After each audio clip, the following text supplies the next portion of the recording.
That's Loverboy.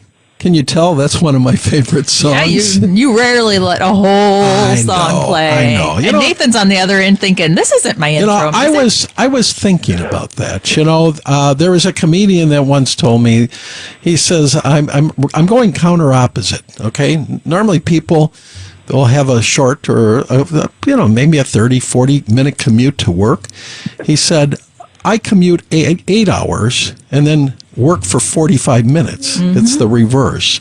And I can't help but wonder if our next guest, if that ever happens to him. I'm referencing Nathan Tricky Allen, not only a gifted comedian, but also a great magician.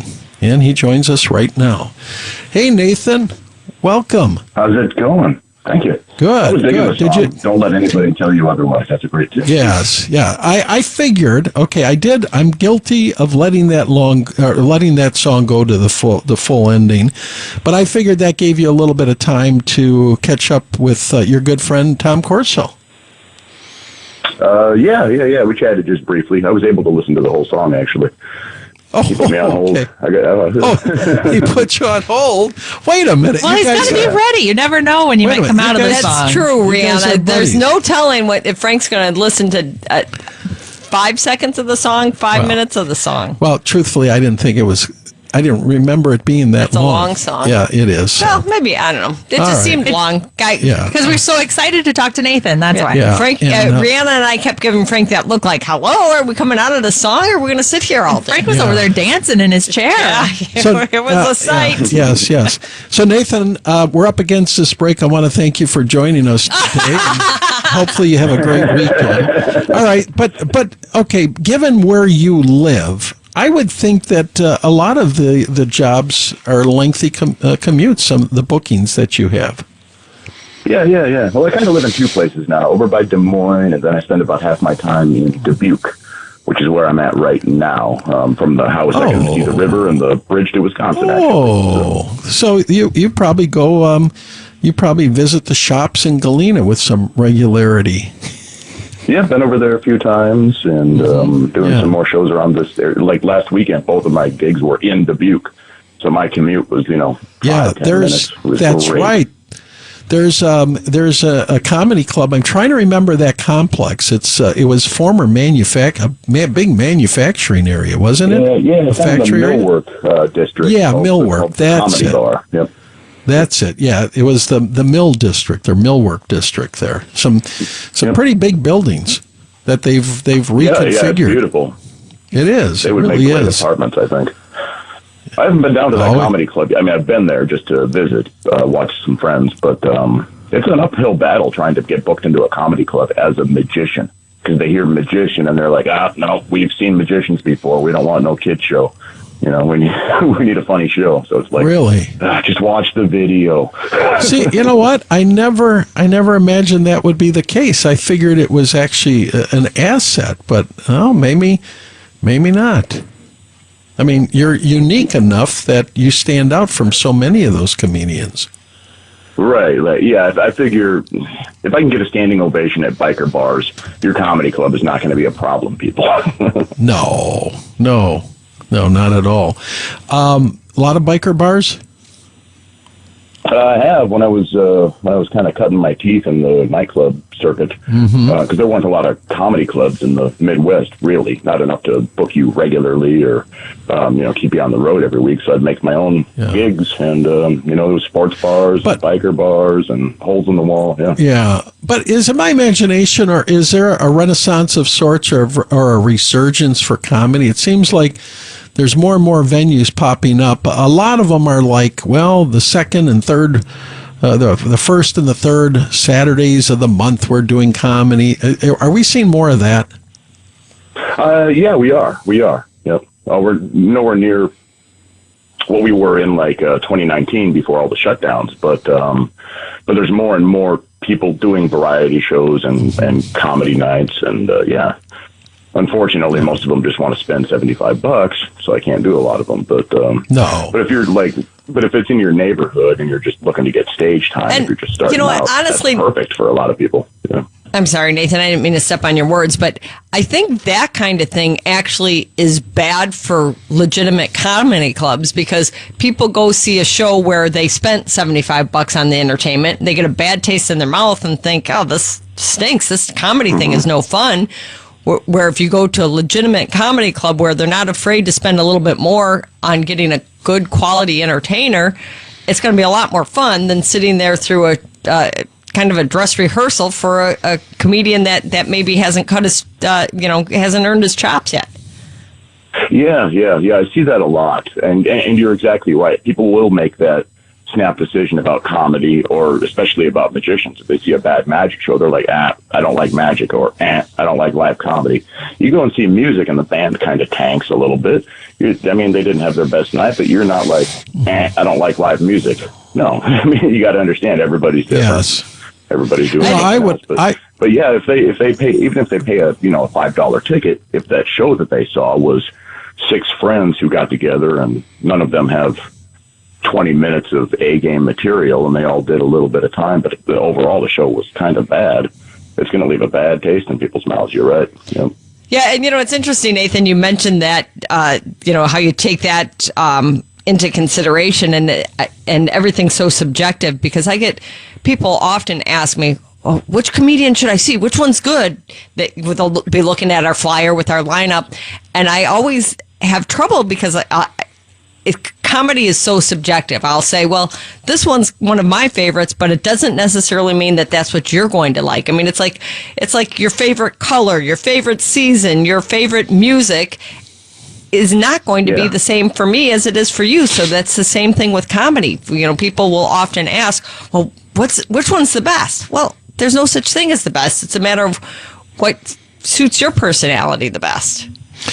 Yeah, that's why I always encourage people to hop on the website and, check out, just a quick demo video of each one, see which style, tickles your funny bone the most. And right.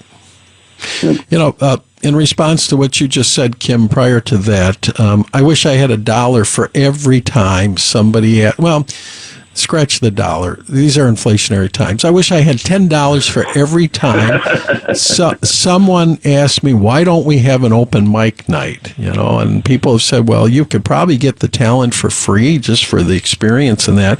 But I just think it would send a mixed signal. I think that I'm fearful that they come and they're not entertained and they go away and then they think that's the way it is on Friday, Saturday as well. Not all that good. So you would have to make away it from super clear that it's a kind of amateur night or just a jam or working out new stuff night.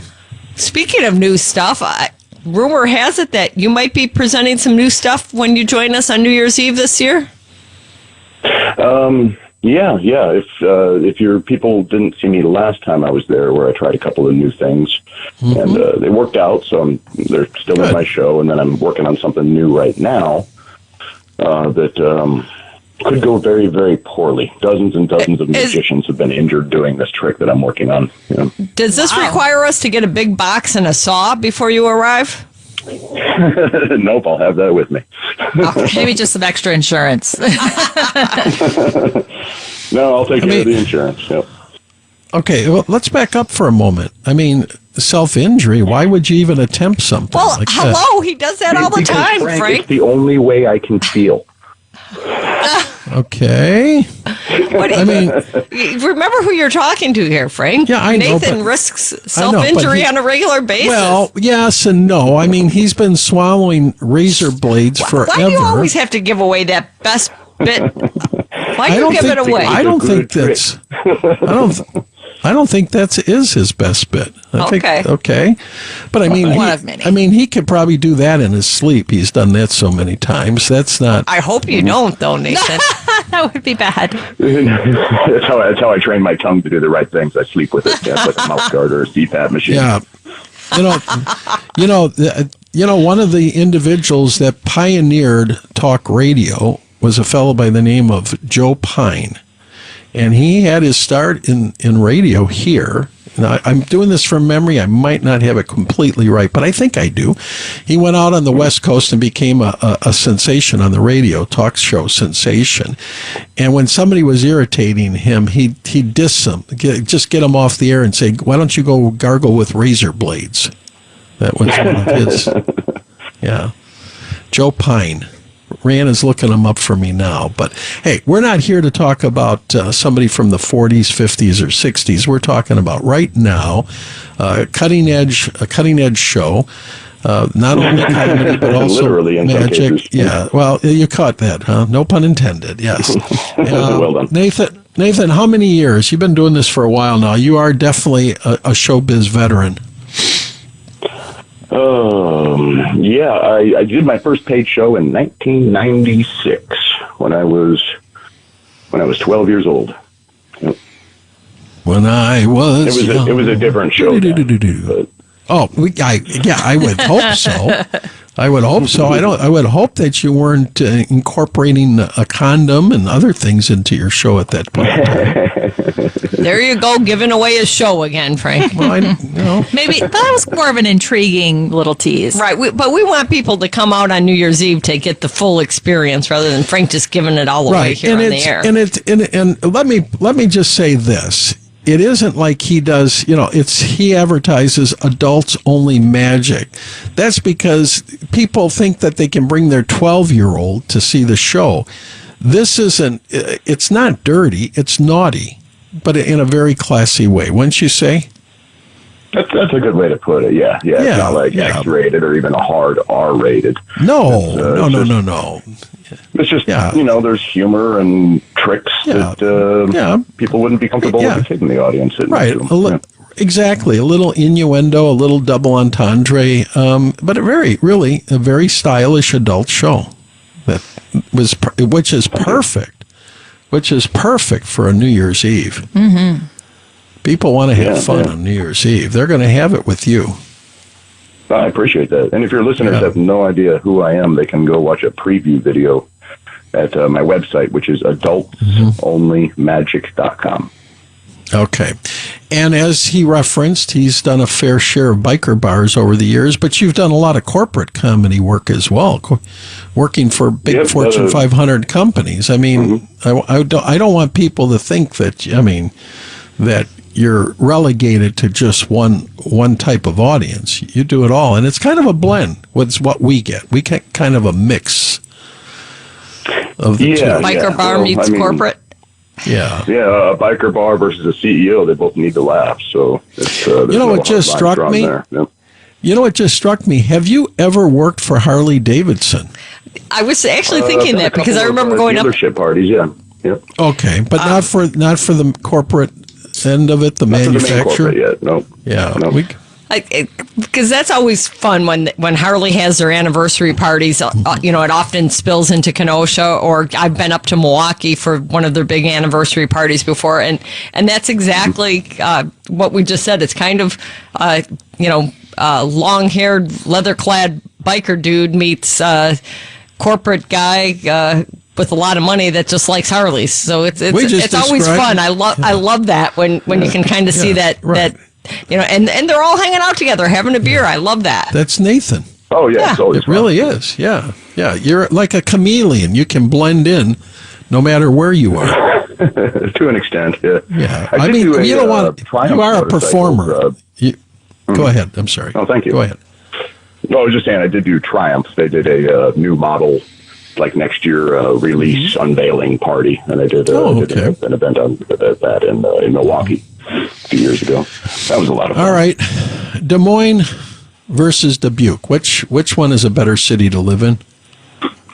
I like Dubuque, honestly. It's got everything I need here, and it's, this far from Illinois, this far from Wisconsin. My girlfriend and her family lives here. So there's it feels a lot more welcoming over here, I guess, for me. Yes. Have you ever been to Field of Dreams? I have, a couple of times, yep. Have you? Okay. Yeah, we have too. Yeah. It's changed, I think, considerably from when we were there. when the Lansings sold Yeah, I don't it, know. but- I'm not a hardcore fan of the movie or anything, but it was kind of neat. It's always neat to you're see the a place one. that was in a movie. Yeah, I'm the one. Yeah, you're the one. Yeah. So, have you ever driven 8 hours for a 45-minute show? I've driven 14 hours Whoa. for an hour show. I usually do an hour for my that's show. that's Although lately, true. since I've been on a bit of a creation bender, I've been doing an hour, 15, hour 20. Really? Yeah. Rihanna, when do we just- have Nathan performing? Do you happen to know? Well, I'll pull up the schedule. I was trying to think about that. I'm wondering if we should have had a conversation with him beforehand. And schedule. But you know what? It's New Year's Eve. If the show runs long and people are waiting for the next one, they have other things they can do until it's time to see him. Nathan's performing at Well, we 9:30 Nathan, and 11. 9:30 and 11. Oh, that'll give you 5 minutes to go use the restroom in between shows. Yes. Yeah. I just have to remember to keep a clock on stage so I can do the Right. New Year's Eve countdown if I'm running a little bit long. Yeah. Yes. Definitely. Yeah. I never thought about that. What? Of That'll course, break Nathan's his- got to do. Well, no. I know, but will that break his momentum? Well, if he's performing at 11, you'll wrap up by midnight for the countdown. no, he won't said you? he said he's going sometimes an hour 15. Well, not his I won't 11 do that o'clock show on for New you. Year's Eve. Yeah. Well, No. what we could do is in the Lakeside Ballroom, we could ring in Nathan on Nathan time, not midnight, 12:15, right? That sounds confusing. Yeah. I'm not even sure what that Just- means. It sounds Exactly. like it's supposed to be insulting, but No, just keep everyone in the dark until 12:15, and then just pretend. everybody turn your phones and watches in at the door. I'll tell you. That's right. That's right. I'll tell you when it's time. I can see that. No, that wouldn't work. That wouldn't work. But yeah, it's going to be a great time. It's a great time. We were so happy that we were able to get you. Well, you know what? We booked this quite some time ago, though. We were, and I can just imagine all the jobs that you've turned down for more money. And it's like, damn it!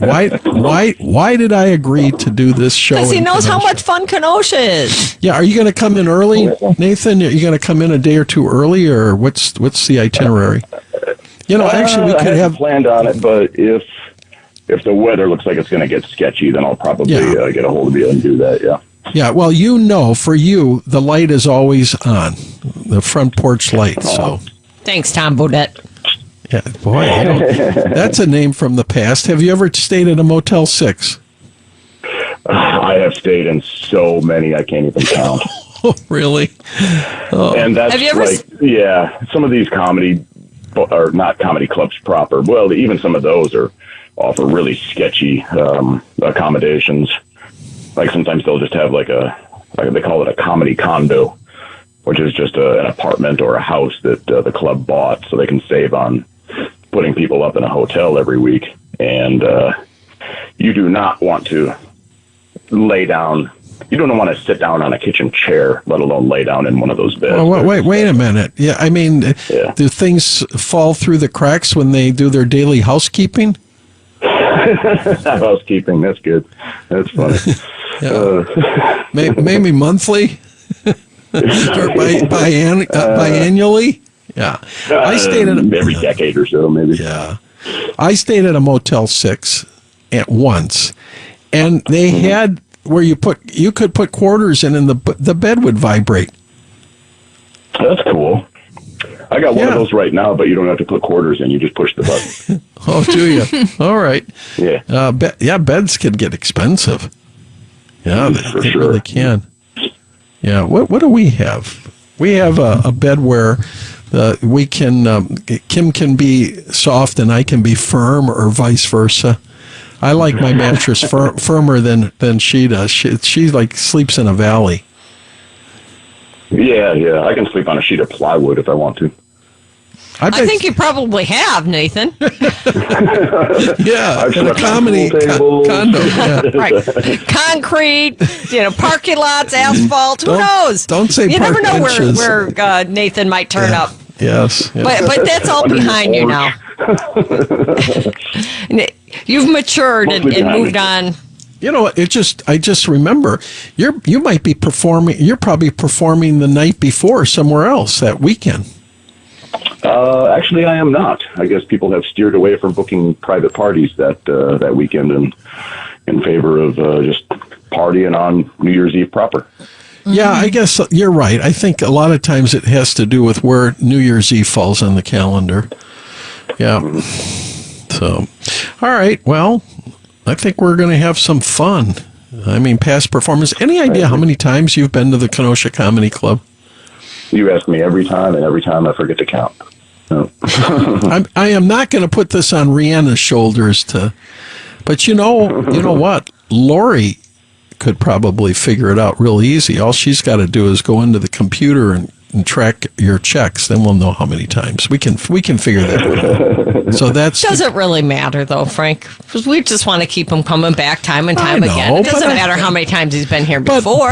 But I think we would be pleasantly surprised how many times Nathan's performed here, and I would hope that because of the frequency that this is maybe one of your, of the top 20 places or top 30 places you've performed. Well, and with that said, I think it's one of your favorites. We should remind folks that Nathan's coming with some new material this time around. Okay. So noted. All right. And perhaps some blood, depending on how it goes. Yep. Well, this part, I'm a little distressed by that. If you're risking personal injury here, I don't know if it's worth doing. The good news is the show is strong enough already. I'm sitting here in the Miller Lite Studios here at the World Headquarters for Happenings magazine, and looking right across the table from me, we have an extra large industrial size first aid kit. I'll bring it along New Year's Eve. Excellent. Nothing to worry about.